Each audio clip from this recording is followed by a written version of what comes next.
Hey guys, welcome to Recap Zone. Today, I'm going to explain a horror thriller movie called Wolfman. Spoilers ahead. Watch out and take care.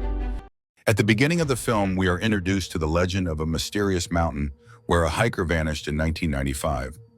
Rumors spread about a strange illness called hill fever, but the local indigenous community has a different name for it, the Wolf's Mouth. The story then shifts to a young boy named Blake, who is preparing for a hunting trip with his father Grady.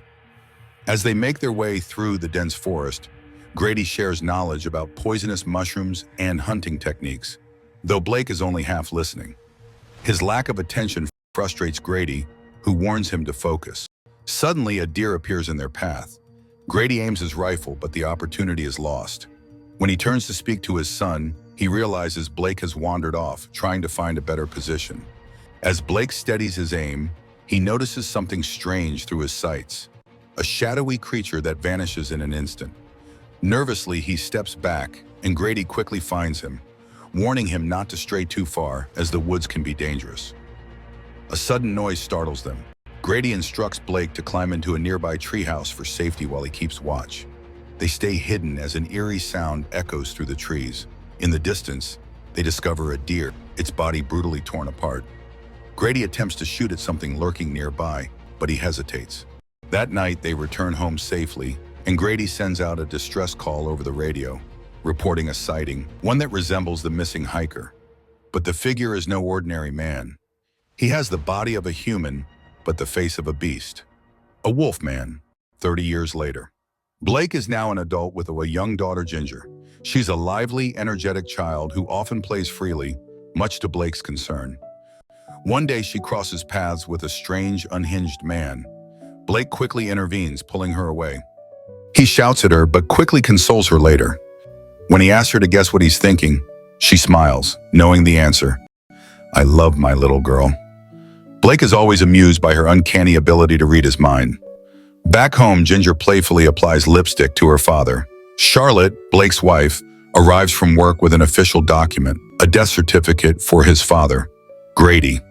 The news stirs complicated emotions, as Blake had been estranged from him for most of his life. That night, he and Charlotte argue slightly, as she is preoccupied with work. But he wants to talk about his father's passing. Wanting to reconnect as a family, Blake proposes a weekend trip to visit Grady's old cabin. Charlotte agrees. The journey, the family sets off for Oregon, making their way to Grady's remote property. As they travel through the woods, they encounter a blocked path. Soon, an armed man appears from a treehouse, watching them intently. Charlotte grows uneasy, wanting to leave, but Blake recognizes the man. It's Derek, an old neighbor who never moved away. Derek warns them not to stay overnight as the area is dangerous. However, he offers to guide them to Grady's house in exchange for a ride, though Charlotte remains wary of him. As night falls, the road ahead suddenly becomes treacherous. A figure appears out of nowhere, causing Blake to swerve. The truck crashes into a tree. Disoriented, they check on Derek, who is severely injured and unable to move. While helping his family out of the wreck, Blake hears something nearby, a chilling growl. The sound grows louder until the unseen predator attacks, snatching Derek into the darkness. Seizing the moment, Blake leads his family to safety inside the old house. With no power in the cabin, Blake ventures into the basement to start the generator. Returning upstairs, he comforts Ginger before tucking her into bed. Once again, she effortlessly guesses his thoughts. I love you. Later, he and Charlotte discuss the terrifying events unfolding around them. Their phones have no signal, but Blake recalls that his father used a radio for communication. Unfortunately, it doesn't seem to be working. As he searches for clues, an odd, rotten smell fills the air.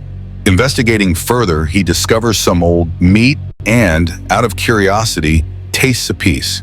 Immediately, one of his teeth falls out. Alarmed, Charlotte tends to him and notices a deep wound on his arm that wasn't there before. She carefully wraps it, but something feels off. The transformation begins. Over time, Blake's condition worsens. He begins sweating excessively and develops heightened sensitivity to sound. One night, as Charlotte and Ginger sleep, he hears an unusual noise from above. While investigating, he spots a spider on the wall and hears its tiny footsteps. An impossible sensation. The room spins around him, his senses distorting reality. He rushes back to warn Charlotte.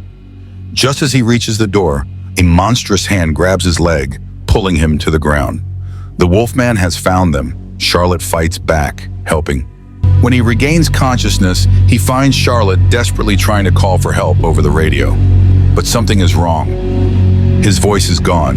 His mouth feels rigid as if sewn shut. His illness is progressing rapidly.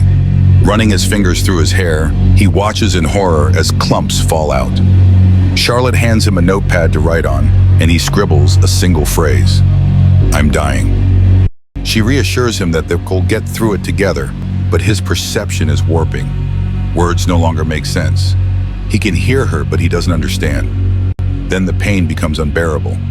In a trance-like state, Blake begins scratching at his wounded arm, tearing through the bandages. Blood seeps from the gash, and before Charlotte can stop him, he sinks his teeth into his own flesh. His eyes darken, hunger taking over.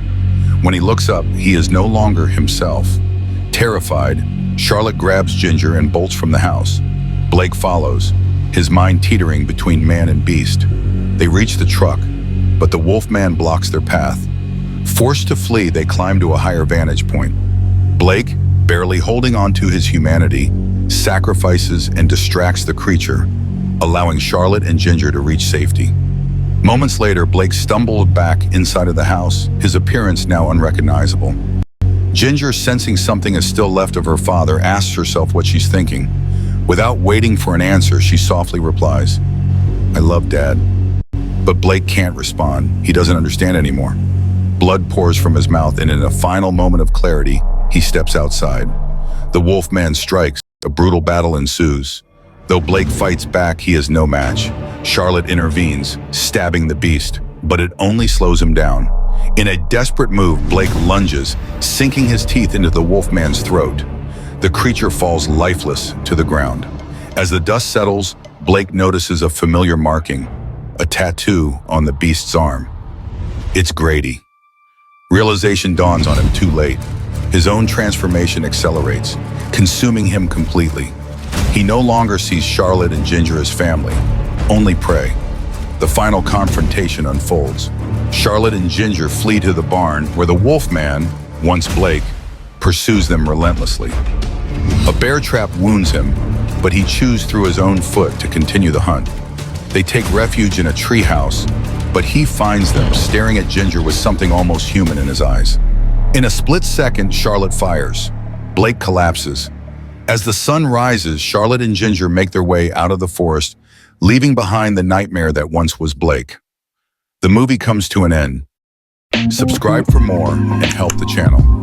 Thank you for watching.